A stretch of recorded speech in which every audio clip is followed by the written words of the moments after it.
Chad's your brother, Whitney. You can't live with him thinking that you'll be platonic. Sooner or later, a goodnight kiss on the cheek could turn into a kiss on the lips, and before you could stop yourselves, you'd be lovers again. Maybe with 2 babies to raise together. Both children of incest. Is that what you want? No. God, no. No, I can't risk getting pregnant by Chad again. I mean, it's bad enough I got pregnant by him before I knew he was my brother, but now that I do know, God, I can't risk letting that happen again. I mean, this baby is enough of a curse as it is. The only way to avoid temptation is not to live with Chad. I know. I can never be with Chad again. No matter how much I still love him. I hate to see you hurting like this. I know how much you love Chad. I know how much he loves you. You know, I remember the first time you told me how rude and arrogant he was, that you had a thing for him. Yeah, you knew I loved him before I even did. See, we hopeless romantics, we got a gift for spotting true love, you know? And that's what you and Chad had. True love. It was beautiful. It was magical. But now, you gotta face facts, Whitney. He's your half-brother. You can't have those feelings for him anymore. You know, it's gross, it's disgusting, and it's sick. Okay, don't hold back. Just tell me how you really feel. Well, if I sound harsh... If I sound harsh, it's because I'm trying to make a point. You cannot be with Chad anymore, Whitney. Now, how you get over him, that's completely up to you. But you can start by not seeing him or talking to him. Out of sight, out of mind? That's right. It's not going to be easy for you, but you can do it, Whitney. You have to. You're right. You're right. I have to steer clear of Chad, no matter what. Oh, all this stuff about Chad and babies making me sick. You need to eat something. I told you I can't keep anything down when I'm this upset, which is pretty much most of the time. I'm sorry. How did I wind up doing this to myself, Theresa? Why didn't I make sure that Chad and I used protection every single time we were together? It's too late to think about that now. Yeah. Don't I know it? Okay, so now what do I do? You know, I considered having an abortion, but I couldn't go through with it, and now it's too late for me to have an abortion. That's why I think the best thing is if the baby isn't born at all. You can't mean that. No, I do. I mean, I've done the research. My baby can have all sorts of problems. That's why I know it's best if this child just doesn't make it. You can't mean that. You can't want to lose your baby. Oh, yeah, I do. It's your flesh and blood, Whitney.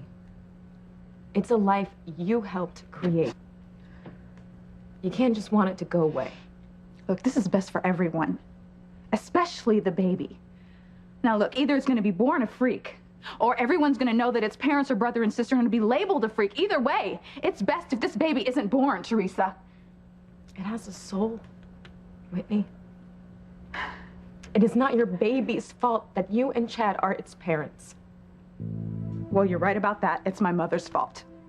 My mother is the one to blame for all of this. God, what am I gonna do? You're gonna have the baby, and I'm gonna help you raise it. What? No, honey, that's crazy, no. You're my best friend, Whitney. I love you like a sister. So I'm gonna do whatever it takes to help you be a good mother. Honey, I love you for helping me try to work this whole thing out, but It's not gonna work. Look, you're in a wheelchair now. You have problems of your own. You have little Ethan. And my child could have so many problems. I mean, I could barely handle them, much less you. Yeah, but we don't know for sure if your baby's gonna be born with problems, Whitney. He or she could be perfectly fine. And what about Jane? I mean, you are gonna get Jane back from Gwen, and when you do, you're gonna have your hands full there. You're not gonna have time for me. I'll find the time to help you. I know you would try. But I couldn't let you do that. Well, you can't let your baby die either. It has a soul. It has a right to live. It's the same thing Father Lonigan said when I was gonna have an abortion. And I guess hoping my baby dies is, it's just as bad, right? Okay, so now what am I gonna do? Okay, you know what? There's definitely a way I can get out of this mess. Yeah. Okay, how? I will have the baby. I'll give it up for adoption, and then I'll leave Harmony. I couldn't possibly stay here because I couldn't watch it being raised. I mean, that would be far too painful. Like, Whitney, you cannot be serious. Yeah. Yeah, I'll have the baby, I'll give it up for adoption, and I'll leave Harmony. It's the only way. I'm all for you having this baby, Whitney. And I understand why you think that you want to give it away. But I'm a mother. So you're gonna have to trust me on this one. Once you lay eyes on your very own baby, whether it's perfectly healthy or not, you won't be able to give it away. You're gonna want to hold your baby in your arms, feel its heart beating, smell its sweet scent. You're gonna want to nurse it, spoil it,